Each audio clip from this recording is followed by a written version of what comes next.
हमने तुमको ताकत बना कर दी हमारी जान की हिफाजत के लिए।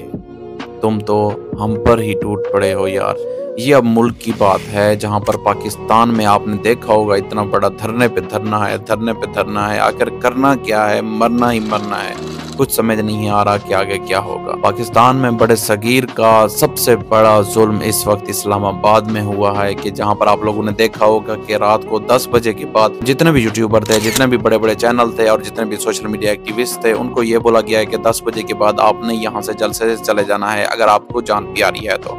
10 बजे के बाद जैसे ही वो गए, इस्लामाबाद की ईदी चौक की जितनी भी लाइटें थी वो सारी की सारी बंद कर दी गई और जैसे ही बंद हुई उसके बाद अंधाधुंध फायरिंग, शेलिंग और उसके बाद जाने ही जाने गिरने लगी।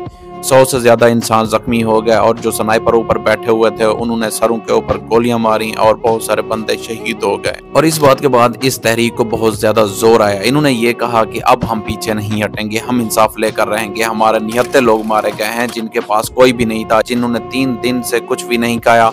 ये लोग इंसाफ मांगने के लिए आगे आ रहे थे कि अपने लीडर को छुड़वाना है, लेकिन इनको इंसाफ नहीं मिला, इनको गोलियां खानी पड़ी और ये शहादत का मकाम हासिल कर गए। अब ये है कि हम अपने लीडर को भी छुड़वाएंगे और इनका भी इंसाफ लेंगे। तो उधर लोगों का ये कहना है कि कभी जो देखते थे बारिश की बूंदों को, आज शेल्स में हम नहाते हुए जा रहे हैं। गाइस, शेल्स इतना ज्यादा महंगा है कि एक शेल की कीमत 5 से 7 हजार तक होती है और इन्होंने 55,000 शेल बरसा दिए अवाम के ऊपर। और उसके साथ साथ ही मैं बहुत सारे ये तहरीक वाले लोगों को देखता हूँ, ये इसमें गरीब लोगों का क्या कसूर है यार। आप लोगों का सियासत से या मतलब जिनसे भी ताल्लुक है, आप लोग अपने लीडर को छुड़वाना चाहते हैं, रोडों पर गाड़ियां जली हुई हैं, रोडों पर गाड़ियां टूटी हुई हैं यार, इनका कसूर नहीं है। ये गरीब अवाम है, किधर से लाएंगे?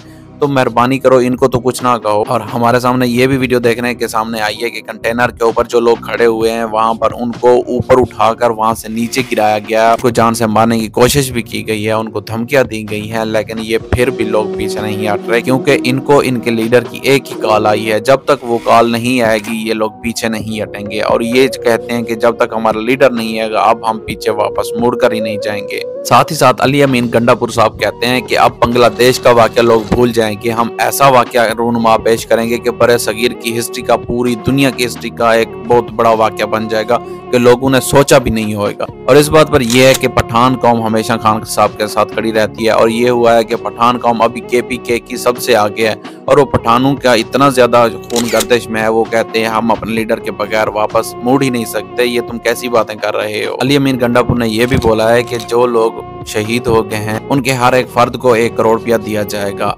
अब ये बात है 1 करोड़ रुपया, अगर 100 से ज्यादा हो गए तो 100 करोड़ मीन इतनी ज्यादा अमाउंट है।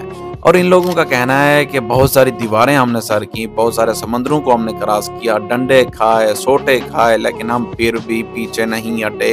हम अपने लीडर को अपनी आंखों से देखेंगे, अपने हाथों से उठाएंगे, तब वापस जाएंगे। और सिर्फ इस तहरीक का, इस जलसे का और इस धरने का एक ही नारा है, इमरान तेरे जान निसार बेशुमार बेशुमार, मुर्शिद तेरे जान निसार बेशुमार बेशुमार। और बेशुमार लोग इस वक्त डंडे भी खा रहे हैं, लाशें भी गिर रही हैं और बहुत सारे फौत भी हो रहे हैं। और आप लोगों को ये बात भी यकीन दिलानी कराता चलूं कि पाकिस्तान की तहरीक की सबसे पहली पार्टी और सबसे पहला लीडर ऐसा पैदा हुआ है जिसके लिए अवाम अपनी जान कुर्बान करने के लिए भी तैयार है, अपने घरों से निकली हुई है। 3 दिन हो गए हैं बगैर खाना खाए हुए और ये लोग क्या चाहते हैं? ये लोग सिर्फ और सिर्फ इंसाफ चाहते हैं। और इसके साथ साथ आप लोगों को बताता चलूं कि अली अमीन गंडापुर और बुशरा बीबी ने तो यहाँ तक भी कहा है कि जब तक इमरान खान वापस नहीं आएगा, हमारे दरमियान नहीं होंगे, हम जलसा नहीं खत्म करेंगे, हम ये धरना नहीं खत्म करेंगे।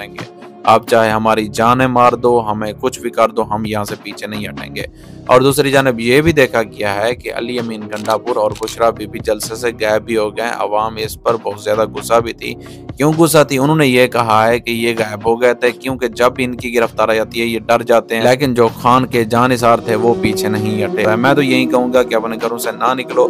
बात ये है क्योंकि ये तहरीक ऐसा तो बढ़ती जा रही है कि किसी को कोई फर्क नहीं पड़ना, वो भी तहरीक, वो भी लीडर बहर आ गया तो कुछ भी नहीं होना। इन्होंने भी जो करना है वो कर ही रहे हैं। अपनी अपनी जान की हिफाजत खुद करो, खुद कमाओ और खुद आगे आओ। यही है हमारा पाकिस्तान, क्योंकि हर बंदे को अपनी जान की परवाह होनी चाहिए। कोई दूसरा बंदा इंसानी जान की परवाह ही नहीं करता, आप खुद ही देख लें। उम्मीद करता हूँ हमारी वीडियो आप लोगों को अच्छी लगी होगी। मिलते हैं नेक्स्ट वीडियो में, तब तक के लिए अल्लाह हाफिज।